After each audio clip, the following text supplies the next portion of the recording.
Alright, so it's been a crazy month. I've been so busy that this is the only video I'm going to be able to get up before Wound number 2, the industry standard zine release show. Most of that time has been spent, I was in Rochester doing some last minute shooting for the new zine, and then, lots of designing and then printing and folding and all that. So I just want to talk about how wrestling got me to where I am, and then how I got into being involved with wrestling. So I'm of that age where when I was a kid in the late 90s, professional wrestling was as big as it had ever been and maybe ever will be, with the Attitude Era, WWF, ECW, all that stuff. But more specific to these shows is I was actually inspired specifically by professional wrestling and learning about the history of professional wrestling to do these shows, to self-promote, to try and do something big to enhance whatever star power I might have as an artist. So I've been listening to a podcast, which is the history of FMW, which that promotion is kind of the first big hardcore wrestling promotion, which it started in Japan. Barbed wire, tables, fire, explosions, lots of exciting stuff, right? So that company was started by a guy called Atsushi Onita. So he started his company to give himself an opportunity that he wasn't going to get otherwise. The reason for the hardcore, bloody, dangerous style was to, cover up his weaknesses and enhance his strengths as a guy who, he had more of an emotional connection with the audience rather than an athletic display. And, that's part of the way that I'm looking at my shows, is I'm really trying to give myself an opportunity that I wasn't really available, wasn't really an infrastructure for what I wanted to do as, someone who's been involved with DIY in the past and, really wanted to engage artistically on a community level. I'm listening to this podcast and, I'm hearing about the origins of this company. So this was around early November 2017. I'm listening to this and I think, shit, I have to do this. So really the origin of me doing these shows at all is immediately connected to learning about the history of this Japanese hardcore wrestling promotion. The intense idea of doing 4 shows in 4 months, which has turned out to be kind of crazy, and I'm lucky that I have the time to do it, comes from the idea of, the origins of hardcore wrestling, of doing crazy blood, crazy brawls, the stuff that's kind of not advisable, I guess, is, it's really a showing of, this is what I'm willing to do, this is a display of my passion, this is what I'm willing to give up for people. So how I came to start making photographs of wrestling. I have known Krist, who is the subject of the first 2 issues of Industry Standard. I've known him for, honestly, probably close to 10 years now, partly just peripherally, through hardcore music, through the hardcore scene. The first time I ever met Krist was we were driving, or there was a Bane show in Oswego around 2008. I was living in Rochester at the time.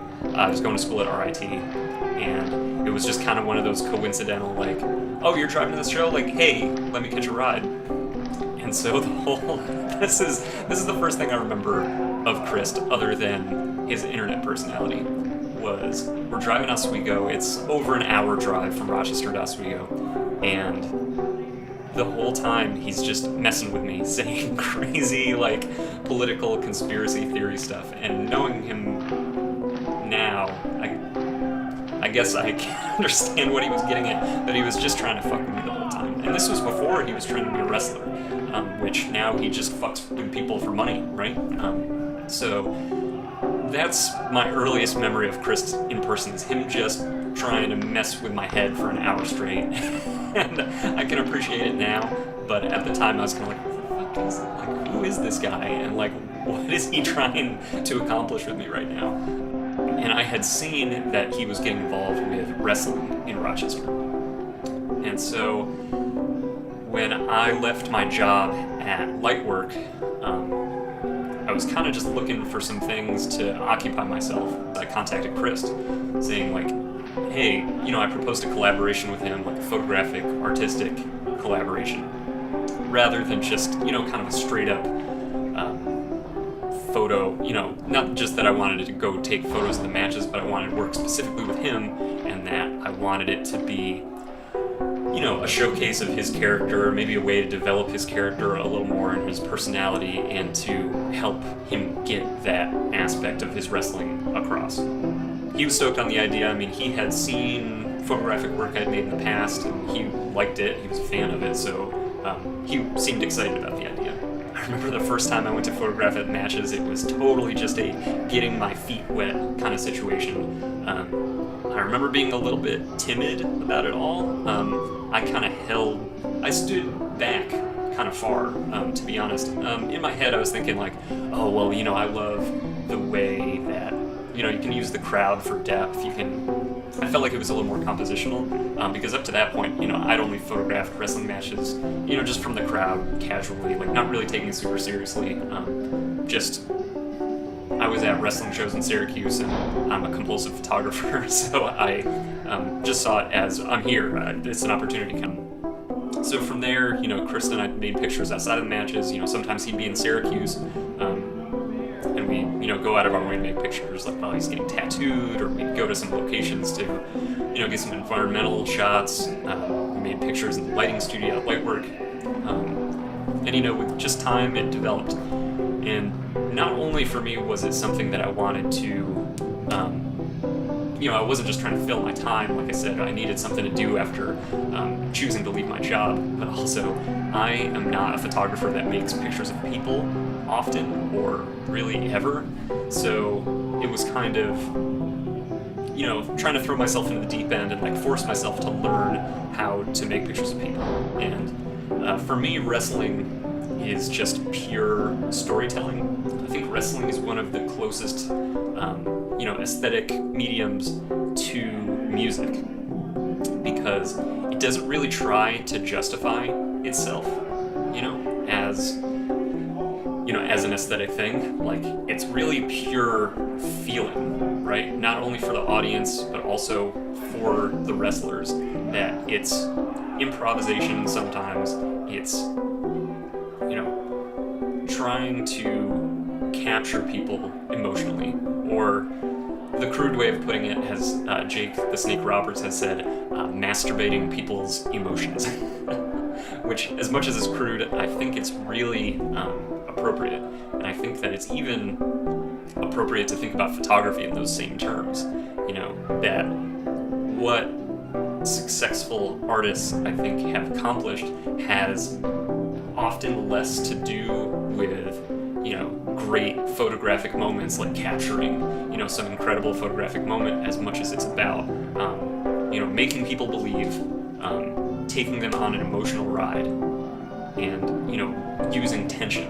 Those are three very important things to take from wrestling to think about as an artist, right? It's like, wrestling is not about big moves and big maneuvers and like flashy spots constantly, as much as it's about taking people on a ride and telling them a story. And I think that that's really important for getting people to come back, right? Is, for them to feel like they're invested in a narrative experience rather than invested in a, purely flashy athletic experience. And I say this all with the disclaimer that I'm not one of those guys that's like, I'm not like a Jim Cornette kind of mentality, as much as, oh my god, I love listening to Jim Cornette talk.